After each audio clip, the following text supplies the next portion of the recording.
I don't care to sing along with this any more than I care to sing along at a Taylor Swift concert.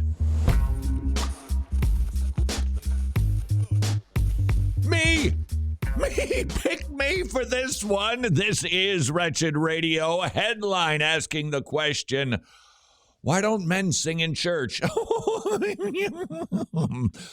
A really helpful article that might encourage all of us to think a little longer and a little harder about what it is that we are presenting to help the congregation worship better. In particular, the men. I thought this opening was rather amusing and all too common from David Murrow. It happened again yesterday. I was attending one of those hip contemporary churches. Well, see, you're in trouble right out of the gate there. And almost no one sang. Worshippers stood obediently as the band rocked out, the smoke machine belched, and lights flashed. Lyrics were projected on the screen, but nobody sang them. Almost nobody. A few women were trying, but I saw only one male other than the worship leader making this attempt. Now, let's just say that this fellow's observation is correct, that too many men are saying, I don't care to sing along with this any more than I care to sing along at a Taylor Swift concert. I'm trusting you were forced to attend that. They aren't singing because they're watching a show. Now, if that is true, don't we, out of necessity of that realization, need to consider, are we putting on any sort of a show for the congregation? Let's be honest, at these hipster churches, they're putting on a B-rated rock concert. That's what they're doing. And the guys just aren't digging it because they can't sing along. They don't want to sing along. They're just there, and they watch it, and they endure it until they get to sit down. Now, if that's true, shouldn't we at least ask the question, what is the configuration of our worship? Let's go back in time, shall we, and study how it is that we used to worship. In the Middle Ages, we didn't.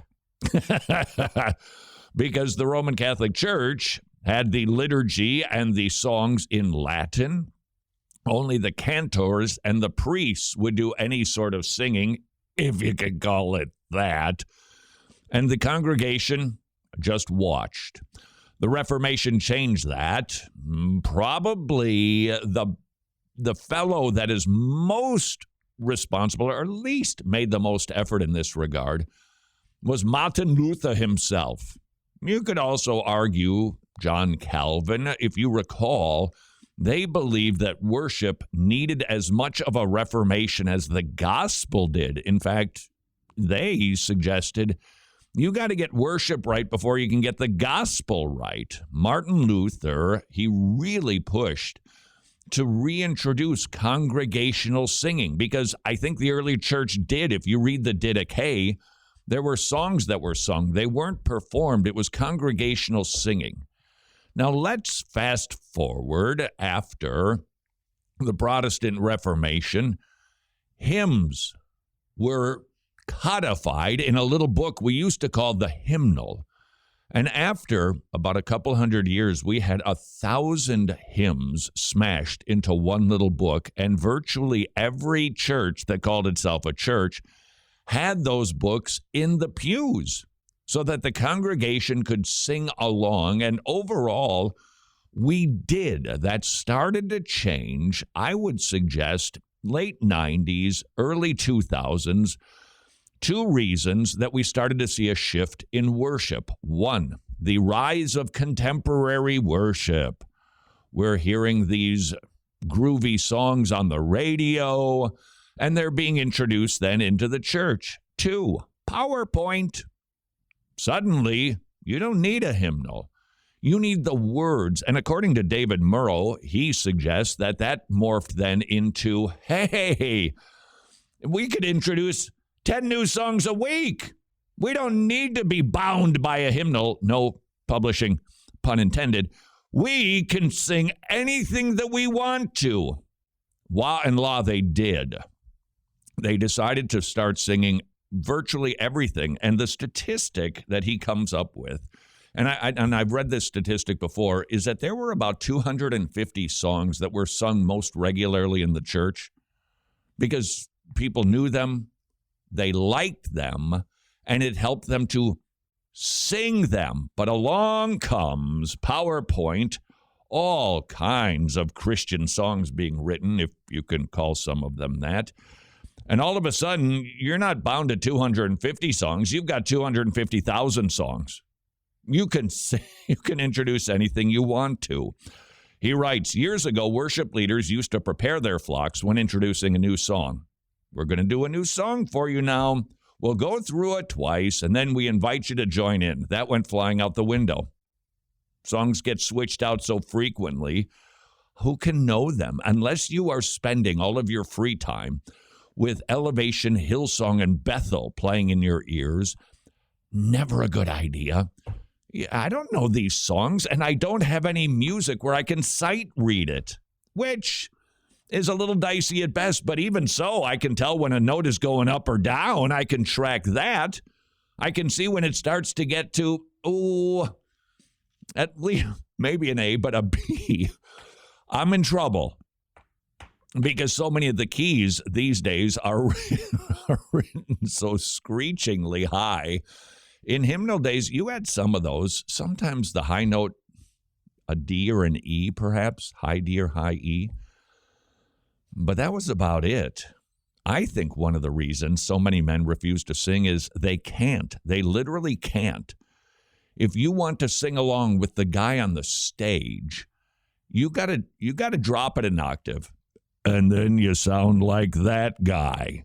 And being self-conscious as we are, we just don't. That's what's happening at churches because I believe key is the issue. A lack of familiarity is the issue, but I think that there is another issue, and be careful, this might graze all of us. David Murrow writes, the church has returned to the 14th century. Worshippers stand mute as professional caliber musicians play complex instruments sung in an obscure language. Martin Luther is spinning in his grave. If you've been amening this, my question for you is about configuration and presentation. Another aspect of church worship history is how it was conducted. And historically, it was done with an instrument called a pipe organ. That was standard fare in Protestant churches, Roman Catholic churches too. We sang along 4 parts as somebody tapped their way and banged away on an old pipe organ that was regularly not in view. I remember the church where I first started going to church, wasn't saved, but started going to church. The pipe organ, you could see the pipes up in front, but the organist and the choir were up to the right in a loft. And I remember, like 8th grade, going, why did they do, I can't see them. And why are they wearing robes? I can't even see them anyway. And there was a reason for that. I think the designers of churches didn't want us to see them. They didn't want us to be looking at them as if they were presenting worship and we were simply following along. Instead, they were to enhance the worship and we would sing along with them, or they would indeed do a special number, but it was out of view. You just heard it, so you had to think about it. That's all shifted. Everything has been brought center stage. Everything is right up front. And if it is true, and I'm just asking, if it is true that men aren't worshiping because they feel like they're watching a performance in a key that they can't follow along with to an unrecognizable tune, what is the configuration of our worship in our church? Because if it really has an impact on men when it's the rock and roll show, wouldn't it have something of an impact on men if it's not so much that it's the contemporary thing aside, it's that they are still watching somebody perform the worship. The people who used to build churches, our forefathers, used to think a lot on these things. The design of churches was well considered. They weren't simply utilitarian structures. They had some theology behind them. And I'm not telling you how to run your worship. Okay, I'd like to, but I'm trying not to. Maybe we need to take a look at what are the songs we're singing, how recognizable are they, what key are they in, and are we in any way, shape, or form turning worship into some sort of presentation where somebody up front is the center of attention, with the result being, can't speak for the ladies, the men aren't singing. Although I'll confess, I got to tell you, when it's done right, even with the worship leader up front, it can be a beautiful thing. How do we accomplish that? Next on Wretched Radio. What you're watching is a snippet. If you would like to watch the entire episode, just visit wretched.org. Bailiff, please have the witness put the right hand on the Bible and administer the oath. Oh, the Bible, which actually says our yea should be yea and our nay should be nay. Does the defense have any more witnesses? Yeah, 2 of them in Revelation 11.